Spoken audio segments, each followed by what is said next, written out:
Good morning students. तो आज हम लोग बात करते हैं दिसंबर 2015 के कॉमर्स यूजीसी नेट पेपर की। ठीक है, तो अभी तक की जिन लोगों ने मेरा चैनल लाइक एंड सब्सक्राइब नहीं किया है तो please do like and subscribe for more informative videos in near by future. So without wasting the further time, we are starting with the very first question. So firstly, we are starting with the environmental. First question है environmental degeneration doesn't consist of. ठीक है, तो environmental degeneration doesn't consist of land degeneration, the soil erosion, ये भी होता है environmental degenerations में। Problem of over grazing and ecological degeneration, ये भी होता है। फ्लड्स भी डिजेनरेशन का पार्ट है। तो कहीं ना कहीं ये तीनों कहीं ना कहीं डिजेनरेशन का पार्ट है। इसमें बात कर रहे हैं कि डजंट कंसिस्ट ऑफ, तो none of the above, fourth is the correct answer. तो फर्स्ट का fourth is the correct answer. Second की बात करते हैं हम लोग कि विच of the following is not the main objective of physical policy of India. तो इसके लिए अब मेरी यूट्यूब पे 4-5 फिजिकल पॉलिसीज का वीडियो पड़ा हुआ है, तो आप लोग उसको देख सकते हैं। To increase the liquidity in the economies, to promote the price stabilities, to minimize the inequalities in income and wealth, and to promote the employment opportunities। हमने आपको बताया था कि प्राइस स्टेबिलिटी भी एक बहुत बड़ा ऑब्जेक्टिव है। मिनिमाइज द इनइक्वलिटी भी again one of the major objective of physical policy, and promote the employment opportunities. Employment opportunity भी एक प्रमोट करता है। प्राइस इक्वलिटी स्टेबिलिटी की बात करते हैं, और हम लोग मिनिमाइज इनइक्वलिटीज की भी बात करते हैं थ्रू द, जिसको हम लोग बोलते हैं इनकम डिस्ट्रीब्यूशन। ठीक है, तो डिस्ट्रीब्यूशन फंक्शंस में हम लोग यही करते हैं, कहीं ना कहीं रीडिस्ट्रीब्यूशन ऑफ इनकम करते हैं, मिटिगेटिंग द इनइक्वलिटीज करते हैं थ्रू द टैक्सेशन पॉलिसीज। ठीक है, higher income group will pay the higher taxes and low income group will pay the lower taxes. तो लिक्विडिटी इंक्रीज करने की बात मॉनेटरी पॉलिसी के अंतर्गत आता है। तो सेकंड का first is the correct answer. हम लोग थर्ड की बात करते हैं। Liberalisation means reducing the number of reserve industries from 17 to 18। No, इससे कोई मतलब नहीं है। And liberating the industry trade and economy from unwanted restrictions. No, unwanted restrictions में तो रूल्स के सर्टेन रूल्स रेगुलेशन तो रहते हैं लिबरलाइजेशन में भी। बस ये है कि हम लोग कुछ चीज़ों पॉलिसीज को लिबरल कर देते हैं बस। Opening up the economies to the world by attaining the international competitiveness, या this is the most appropriate answer we have. तो थर्ड का सी या थर्ड का 3 इज द करेक्ट आंसर। हम लोग फोर्थ की बात करते हैं। ठीक है, तो industrialization of economy is considered synonymous with growth. Yes, true. And the transfer of resources from agriculture to the industrial may be capital और लेबर और बोथ। दोनों ठीक है। एग्रीगन इकोनॉमी से हम लोग इंडस्ट्रियल की तरफ जाते हैं, कभी कैपिटल भी ट्रांसफर होती है, कभी लेबर भी ट्रांसफर होती है। Sometime it might transfer the both the things. It can be transfer the capital also, it can transfer the labor. तो A and R both are the true। दोनों statement हमारे true हैं, बस R हमारा A का correct explanation नहीं है, इसलिए फोर्थ का हमारा second will be the correct answer. चौथे का दूसरा हमारा करेक्ट आंसर होगा। अब हम लोग बात करते हैं फिफ्थ का कि globalisation is term used to describe the process of removal of restrictions in which one of the following. ठीक है, तो globalisation is just term. Globalisation क्या होता है? Integration of the economy. जब पूरी दुनिया को एक साथ जोड़ते हैं कि whole world will come under the single umbrella, that is called globalisation. तो ग्लोबलाइजेशन में लोग रेस्ट्रिक्शन को हटा देते हैं। तो which one of the following? Yes, foreign trade को प्रमोट भी करते हैं हम लोग, इन्वेस्टमेंट को भी प्रमोट करते हैं। तो फिफ्थ का 3 is the correct answer, 1 and 2। ठीक है, हम लोग 6 की तरफ जाएंगे। तो 6 का पहले बात करते हैं हम लोग यहाँ। Interest on loan taken for the purchase of fix asset is capital expenditure. हम लोग को पता है ना कि हम लोग कोई इंटरेस्ट ऑन लोन, जो हम लोगों ने कोई फिक्स एसेट खरीदी है उस पर कोई अगर ब्याज देते हैं, इंटरेस्ट देते हैं, वो हमारे कैपिटल एक्सपेंडिचर के अंतर्गत आता है। ये क्वेश्चन कई बार यूजीसी नेट के पेपर में पूछा जा चुका है, पुराने पेपर में भी, और हमने भी डिस्कस किया है। तो 6 का second will be the correct answer. अब हम लोग 7th की बात करते हैं कि dual aspect concept resulting in the following accounting equations. So dual aspect मतलब कि every entry will be impact on the dual side. So dual aspect concept हमारा resulting in the following accounting equation, इसमें क्या इसका होगा हमारा capital plus liability is equal to assets. Capital plus liability एक side में आएगा इक्वल टू द एसेट। तो 7th का 3 will be the correct answer. हम लोग 8th की बात करते हैं कि 8th का दोनों को हमको मैच ऑफ द फॉलोइंग्स का करना है इसमें, कि अकाउंटिंग के कॉन्सेप्ट है materiality concept, going concern concept, historical cost concept and the consistency concept. ठीक है। तो पहले हम लोग देखते हैं कि मेटेलिटी कॉन्सेप्ट हमारे क्या होता है, it's related to the item, importancy of items और इवेंट। मेटेलिटी में हम लोग हर चीज़ को मेटेलिटी में करेंगे हम लोग कभी उसका ठीक है। तो हर चीज़ को we have to be given certain importance, तो relate to the importancy of an items और इवेंट, ठीक है। मेटेलिस्टिक थिंग्स में हम लोग लेंगे, ठीक है। तो ए का fourth will be the correct. And going concern method is all about कि कंपनी चलती रहेगी, मालिक चाहेगा, मालिक आएगा, एम्प्लॉय जाएंगे, एम्प्लॉय आएंगे, but company the term company या the term business will be the ongoing process. The same accounting method use by the firm from one period to the another, continue चलता रहेगा। तो बी का 1 होगा, ठीक है। क्लियर? नो कल एक मिनट। गोइंग कंसर्न इज होगा inappropriate assumption of form being bank corrupts, ठीक है। तो बी का 2 होगा।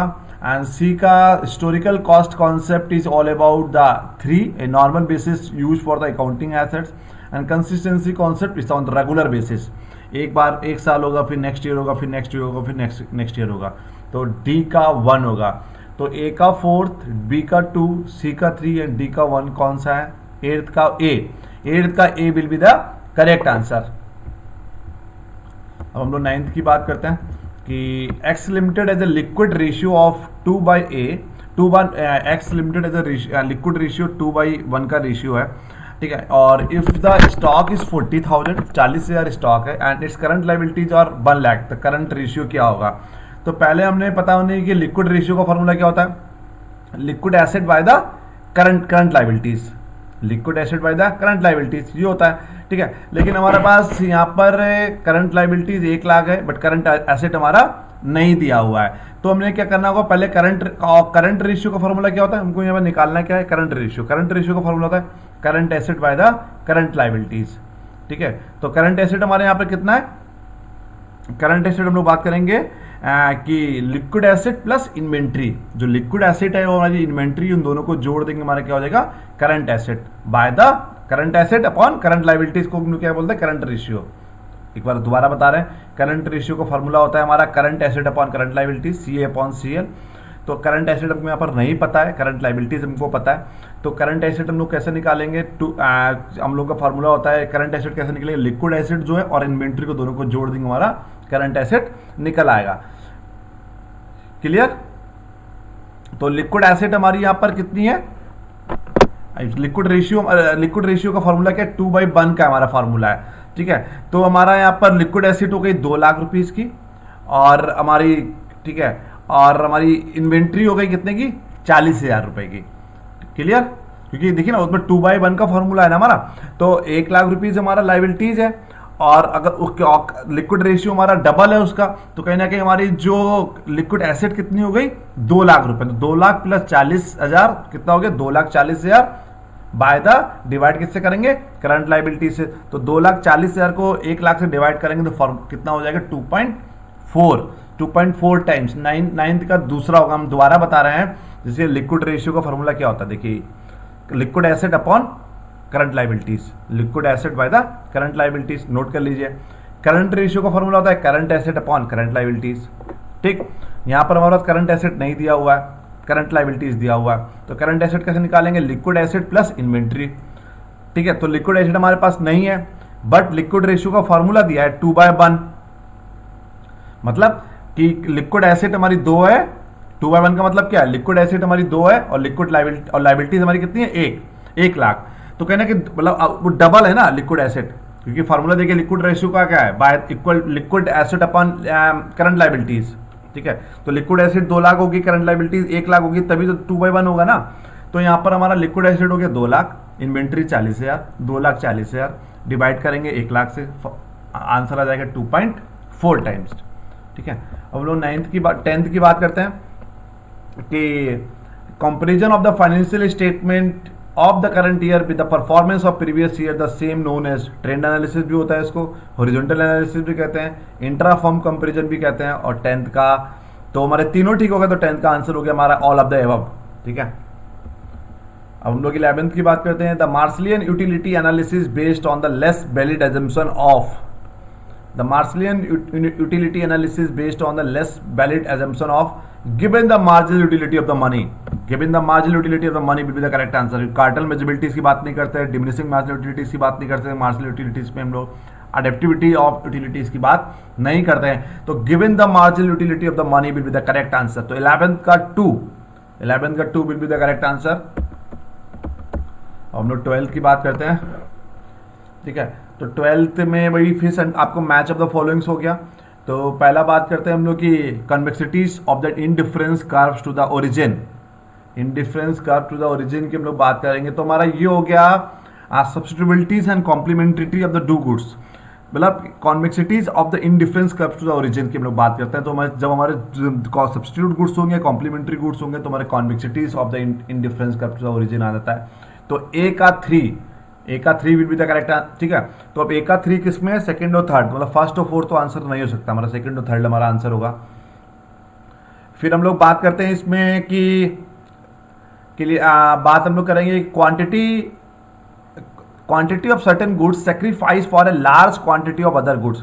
Quantity of certain goods sacrifice for a large quantity of other goods. Marginal rate of substitution की हम लोग बात करते हैं, एमआरएस की बात करते हैं. तो बी का हो गया 4th, और डिटेल में नहीं जाएंगे हम लोग. थर्ड ए का 3, बी का 4th हमारा किसमें हो गया? 2 ही में हमारा मैच हो गया.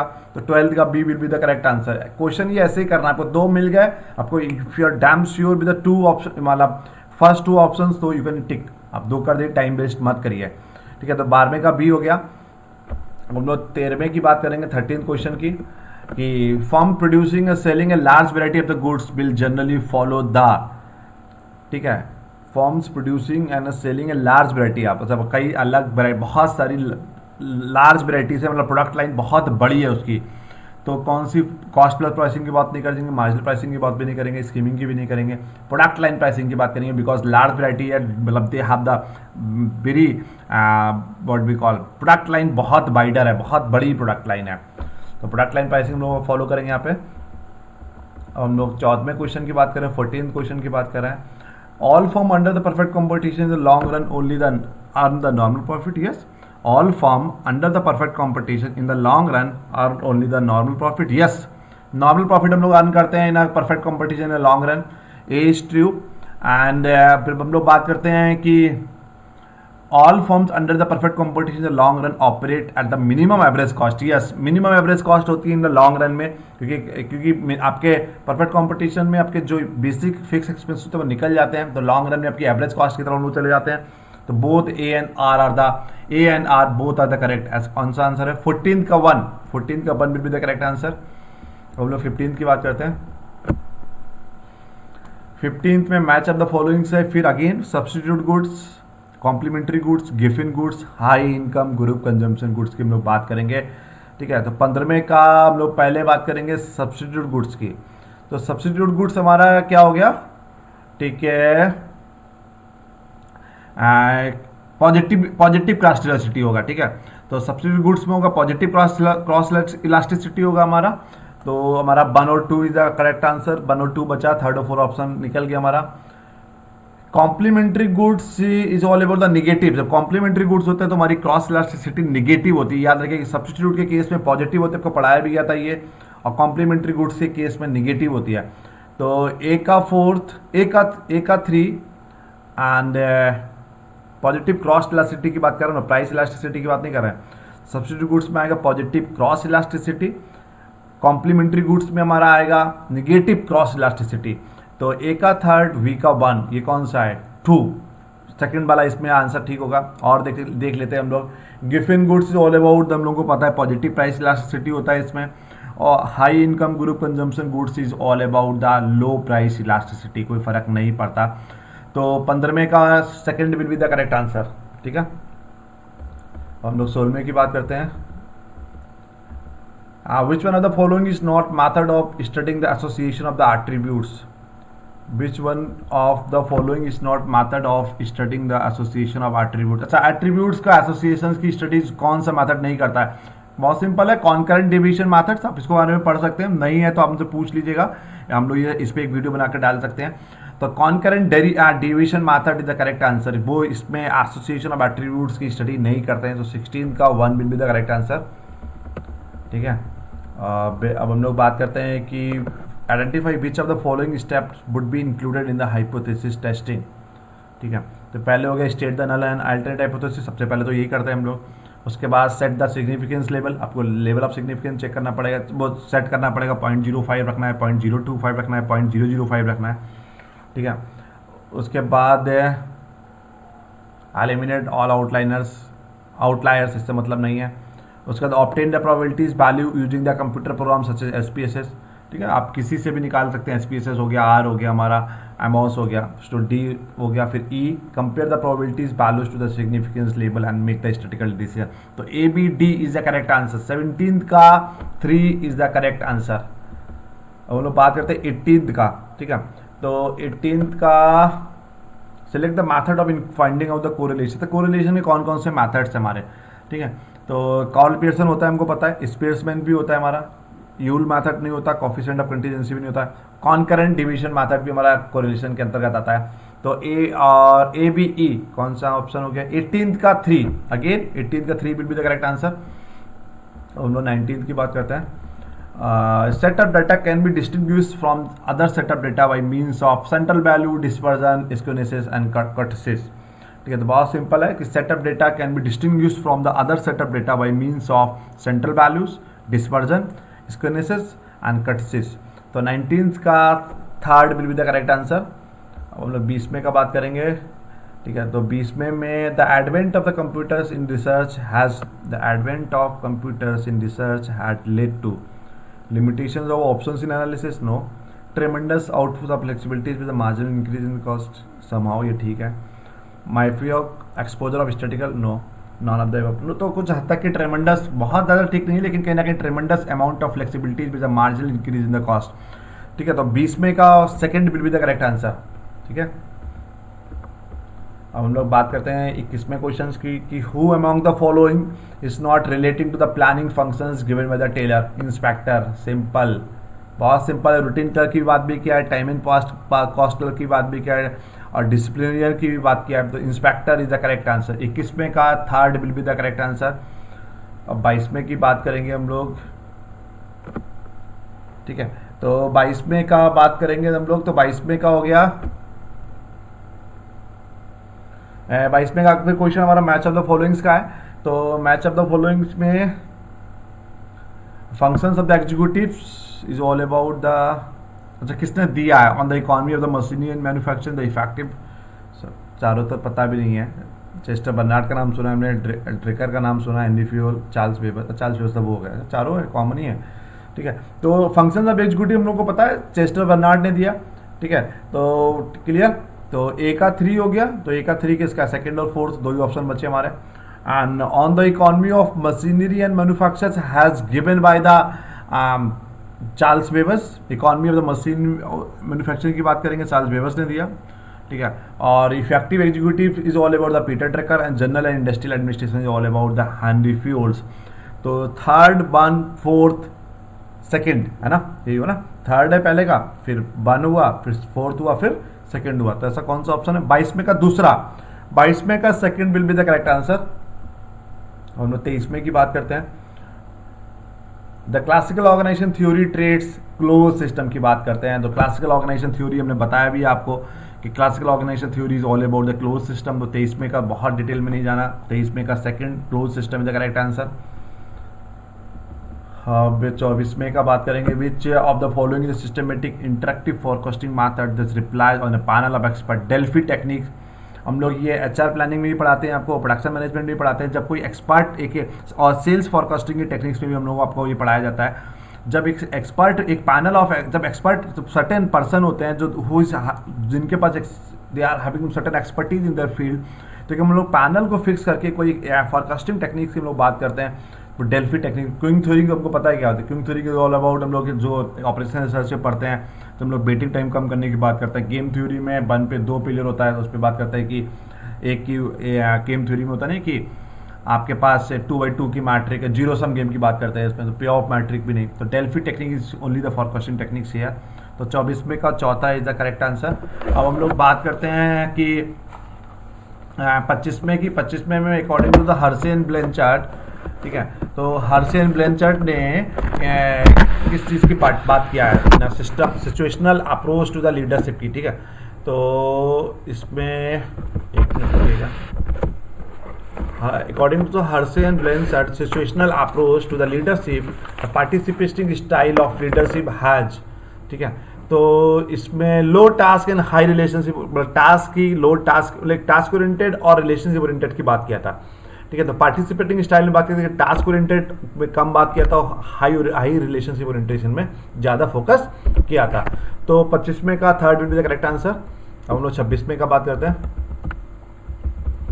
विच of the following is not a reason for the failure of new product, कौन सा रीजन नहीं है failure of new product? Good idea but overestimate market size, no. Correctly positions new product not promoted effectively, no.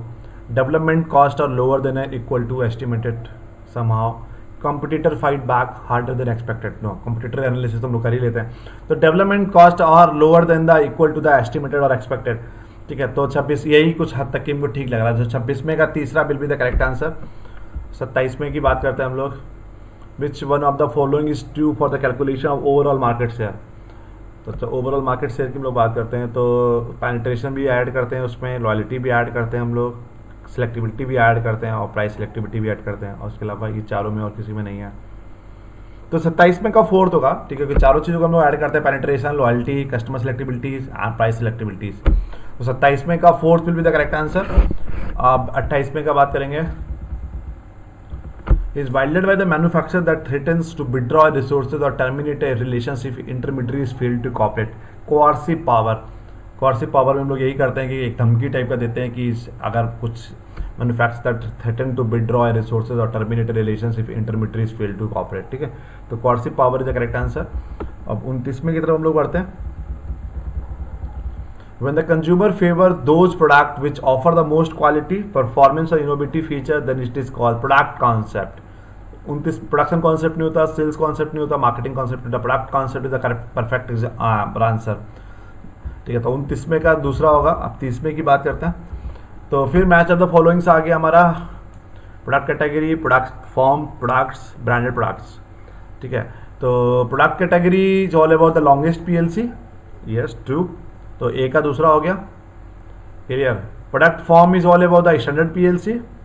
Product is all about the one of the several variant steps की बात करेंगे। और branded products में short और long PLC होता है हमारा, इसमें तो डी का फोर्थ होगा। तो second third one fourth, second third one fourth कौन सा ऑप्शन है? 30वें का चौथा, थर्ड का D will be the correct answer, ठीक है। अब 31वें की बात करते हैं। तो 31वें में हमारा हो गया कि term capital structure implies share capital reserve for long term debts, share capital for long term, long and short term, no. Share capital for long term debts, equity and preference share, no. Share capital plus reserve plus long term डेप्ट की बात करते हैं। तो 31वें का one will be the correct answer, okay. 31वें का one will be the correct answer, clear. फिर हम लोग बात करते हैं 32वें का। 32वें क्वेश्चन की हम लोग बात बढ़ते हैं। तो 32वें क्वेश्चन में हमारा हो गया कि company has issued the 10% perpetual डेप्थ of a 1 lakh at a 5% premium. अच्छा, if tax rate is 30% then the cost of डेप्ट, ये थोड़ा सा लेंथी है, इसमें समझने में। कॉस्ट ऑफ डेप्ट हो गया हमारा interest upon net receipt, 1 minus tax rate की हम लोग बात करेंगे तो 10,000 अपॉन 1,05,000 माइनस 1.1 माइनस 0.3। तो बहुत टाइम लगेगा ऐसा क्वेश्चन करने में, इसलिए यहाँ को छोड़ देते हैं। आंसर इसका देख लीजिए, बिना सॉल्व किए आंसर भी नहीं बता सकते हम आपको। तो 33 अगर नहीं समझ में तो पूछ लीजिएगा, व्हाट्सअप कर दीजिएगा, नंबर इसमें दिया हुआ है, आपको उसमें बता दिया जाएगा, क्लियर। और तो आपको सॉल्व करके भेज देंगे। 33 का बात करते हैं हम लोग। ये dividend is not relevant to the determining the value of the company, who among the following held this opinions. अच्छा, not relevant to determining the value of the company. Modigliani Miller approach में बात करते हैं कि dividend एक value of the company को determine नहीं करता है। तो 33 का third will be the correct answer. अब 34 की तरफ बढ़ते हैं। 34 का the formula Q by 2 is used to compute the total carrying cost, quantity by the 2 is used to compute the total carrying cost की हम लोग बात करते हैं। 34 का second will be the correct answer. 35 का फाइनेंशियल लिबरे का फॉर्मूला होता है EBIT upon EBT, EBIT upon EBT the correct answer. 35 का भी दूसरा हो गया। 36 का which of the following is a key role of HR manager has defined is a Ulrich et al in, मतलब उलरिच का एक पेपर है, तो इसमें तो आपको बहुत डिटेल में जाना पड़ेगा, लेकिन ये कि इसका आंसर देख लीजिएगा हमको, या आई थिंक बिजनेस एली की बात करते हैं, बिजनेस एली और पेरोल एडवाइजर की बात करते हैं, एक बार आप देख लीजिएगा, आई थिंक बिजनेस एली एक आंसर ठीक है इसका। ठीक है, तो बहुत डिटेल उनको नहीं पता है क्योंकि आपको उलरिच एट ऑल का पूरा पेपर पढ़ना पड़ेगा, 2009 में उन्होंने पब्लिश किया था। ये ऐसे कुछ क्वेश्चन होते हैं जो बिल्कुल आप किसी भी दुनिया की किसी बुक में नहीं मिलेंगे आपको कहीं ना कहीं ये आपको, इसीलिए हम बोलते हैं कि 90% पेपर आप कवर कर सकते हैं, 10% पेपर आपके क्वेश्चन ऐसे आते हैं which is totally untouch for दुनिया की हर टीचर के लिए भी अनटच होते हैं। अब दुनिया में लाखों रिसर्च पेपर पब्लिश होते हैं, किसने क्या रिसर्च पेपर पढ़ा है किसने नहीं पढ़ा क्या पता होगा। और उलरिच इतना बड़ा नाम भी नहीं है, उलरिच के आगे और भी कई सारे ऑथर्स हैं, इसीलिए उसमें एटॉल लगा हुआ है। तो business ally I think is the correct answer. 37 का बात करते हैं हम लोग। 37 में कि which are the following is the most serious problem that might arise due to excessive reliance on internal recruitment. अच्छा, क्या हो सकता है अगर एक्सेसिव रिलाई करेंगे इंटरनल रिक्रूटमेंट पर? Reduce the job performance, high labour turnover, lack of motivation. No, internal resistance हो जाएगा, इंटरनल रेजिस्टेंस की प्रॉब्लम्स रेज हो जाएगी। ठीक है, अब 38वें का बात करते हैं, बहुत बड़ा दिख रहा है ये तो हमको।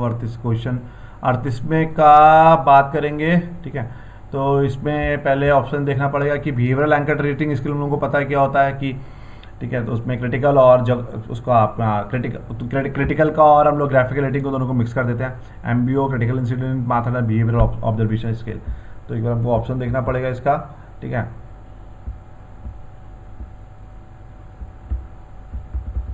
तो इसमें बिहेवियरल एंकर रेटिंग स्केल में आएगा evaluator keeps a log of critical incident, no. Evaluator indicate on scale how often the appraisee was actually, no. Evaluator rates on the scale describe in the form of critical incidents, yes. तो ये ए का 3 हो गया, ए का 3 वाला कोई option है? एक ही है, थर्ड ही है, तो थर्ड ही आंसर हो जाएगा इसका। ठीक है, वो आप और देख लीजिएगा, उसके अलावा और भी देख लीजिए कि आपका फोर्थ है, बी का फोर्थ है एमबीओ, सबको पता है, systematic and organize approach that allow management to focus on achieving goal, वो हो गया हमारा। ठीक है, और सी का 1 हो गया क्रिटिकल इंसिडेंट मैथड, कि आपको कोई क्रिटिकल इंसिडेंट हो जाता है एक ऑर्गेनाइजेशन में, उस समय कोई एम्प्लॉयज कैसे रिस्पॉन्ड करता है, कैसे रिएक्ट करता है, उसके लिए हम लोग क्रिटिकल इंसिडेंट मैथड फॉलो करते हैं। अब बचा हुआ हमारा बिहेवियरल, तो 38वें का C will be the correct answer. अब 39 की तरफ बढ़ते हैं हम लोग। The internal factors affecting the wage mix include relative worth of the job, yes. Area wage rate, no. Employees ability to pay, yes. Manpower market condition, no. तो A and C is the correct. Internal factors affecting the wage mix में 2 factor हमारे effect करते हैं, तो A and C वाला कौन सा है? तो 39वें का दूसरा, 39वें का second will be the correct answer. अब 40वें की तरफ जाते हैं हम लोग। वही 40वें में हमारा हो गया। 40वें की बात करेंगे हम लोग, Giri approach, industrial sociology approach, Gandhian approach and human relation approach की हम लोग बात करेंगे। ठीक है, तो 40वें का हम लोग बात करेंगे क्वेश्चंस का पहले कि गिरी अप्रोच होता है utility of the non violence, no. Non violence Gandhian पे आएगा, पता ही हम लोग को। Organisation are made up the peoples and success management lies, no. voluntary negotiations between, yes, voluntary negotiations between the employers and employees are a means of settling the disputes. ठीक है, तो whenever they feel any dispute they always try to some certain voluntary negotiations between the employers and employees. तो ए का 3 is correct, sure है। और इसके बाद industrial psychology is all about the investigating the underlying trends and the pattern in the causes, so second का 4th हो जाएगा हमारा। ठीक है, और इसमें हमारा गांधीन अप्रोच हमारा 1 हो गया, नॉन वायलेंस की बात करते हैं। और HR हमारा हो गया, HR is all about the 2। ठीक है, तो हमारा 3rd 4th 1 2, 3rd 4th 1 2 कौन सा है? 40वें का दूसरा, 40वें का second is the correct answer. अब हम लोग 41वें की तरफ जाते हैं। 41वें की तरफ जाएंगे, तो 41वें में हो गया हमारा taking of deposits and granting of loans, single out banks, yes, true. Banks act as the intermediaries when they mobilize saving from surplus units to shortage unit in order to finance productive activities. Yes, ठीक है दोनों, और यही बात पहले वाले में ascertain में बोला भी गया है। तो A is correct and R is the correct explanation of A। ठीक है, तो 41वें का 1 इज द करेक्ट आंसर। 42वें की बात करते हैं। Scheming is in banking e-banking refers to scheming identify fraudsters copying the vital information from credit cards, multiple transaction by one credit card, conversion of debit card into the credit card, none of the above. ठीक है, तो इसमें होता है जब identifying the fraud होते हैं, copying the vital information from the credit card, जो क्रेडिट कार्ड से वाइटल इन्फॉर्मेशन को निकाल लेते हैं, आइडेंटिफाई कर लेते हैं, उसी को हम लोग स्कीमिंग बोलते हैं। वो वाला स्कीमिंग नहीं है मार्केटिंग वाला कि keeping the high prices at the early stage of PLC then gradually decrease, ये ई बैंकिंग से रिलेटेड है। तो 42वें का A will be the correct answer. 43वें की बात करते हैं। फिर इसमें 43वें में underwriting, transfer of fund, overdraft and recurring deposits की हम लोग बात करेंगे। तो underwriting is all about the utility function, true. Transfer of fund is all about the agency function, overdraft is all about the granting the advances, recurring deposit is all about the primary functions. तो हमारा हो गया इसमें 43वें में third, fourth, second, to, क्यों underline का utility हो गया थर्ड, ट्रांसफर ऑफ फंड का फोर्थ हो गया एजेंसी, ओवरड्राफ्ट का हो गया granting advances, recurring the deposits का हो गया प्राइमरी फंक्शंस, डी का 1। तो थर्ड, फोर्थ, सेकंड, 1। ठीक है, थर्ड, फोर्थ, सेकंड, 1 हमारा कौन सा है? तीसरा। 43वें का तीसरा, 43 का third is the correct answer. 44, which among the following is not A subsidiary of reserve bank of India? Which among the following is not subsidiary of Reserve Bank of India? Deposit Insurance and Credit Guarantee Corporation of India, no, गलत। भारतीय reserve bank note मुद्रण private limited, subsidiary तो ये भी नहीं है। तो A and B दोनों, नाइदर ए और बी। 44वें का डी, ठीक है, दोनों सब्सिडी नहीं है। 45वें की तरफ चलते हैं। Which among the following is not associated with an award? NIEF, IB, bird, RIDF, SPS, कोई भी नहीं है, सब चारों गलत है। 45वें का भी डी। 46वें की तरफ जाते हैं कि companies with low cash reserve normally prefer the licensing mode rather than the FDI। Yes, licensing में कम से कम एटलीस्ट आप लाइसेंस ले लिया, आप उसका ब्रांड नेम यूज़ करेंगे, आपको R&D में पैसा खत्म नहीं करना पड़ता है, बिल्कुल ठीक है। Cash rich forms normally prefer the FDI। ठीक है, दोनों आपस में अपने कॉन्ट्रडिक्टरी हैं, लेकिन दोनों बात ठीक कर रहे हैं, क्योंकि उसमें लो इनकम वाली लाइसेंस की तरफ जाती है, हाई इनकम वाले FDI की तरफ जाते हैं। तो बोथ बने, 2 आर द करेक्ट। 46वें का 1 will be the correct answer. 47वें का which one of the following is not features of BPOs, business process outsourcing? It enables executive to the concentrated on the strategy, ये होता है। It improve the process, saves money, yes. It decreases the organizational capabilities, no, organizational capabilities increase करता है। 47वें का C the correct answer. The major outcomes of बिटरमिट conference 100 बार बता चुके हैं, IMF और IAB-RT। 48वें का डी। 49वें का which one of the following is an important activity of World Bank borrowings? Is borrows the international capital market, yes. Currency on swapping agreement, yes. Under the discount net programme, yes. तो चारों ठीक है। 49वें का भी all of the above, 49वें का भी चारों ठीक है। 50वें की हम लोग बात करते हैं, तो 50वें में बात करते हैं कि which one of the following statement is false? IFC 1956 में बना, सही है। IFC encourage the growth and development of public sector enterprise, no, ये मल्टीनेशनल कॉर्पोरेशंस के लिए। तो 50वें का B is the correct answer. तो पूरा पेपर डिस्कस कर लिए। तो अगर आप लोगों को कोई डाउट है तो प्लीज़ पूछ लीजिएगा। वो एक क्वेश्चन जो न्यूमेरिकल वाला है, अगर आपको समझ में नहीं आता तो आप पूछ लीजिएगा, मैं आपको सॉल्व करके भेज दूंगा व्हाट्सअप के थ्रू। तो thank you so much for joining. If anybody is having any doubt तो you can ask through the WhatsApp. Thank you so much.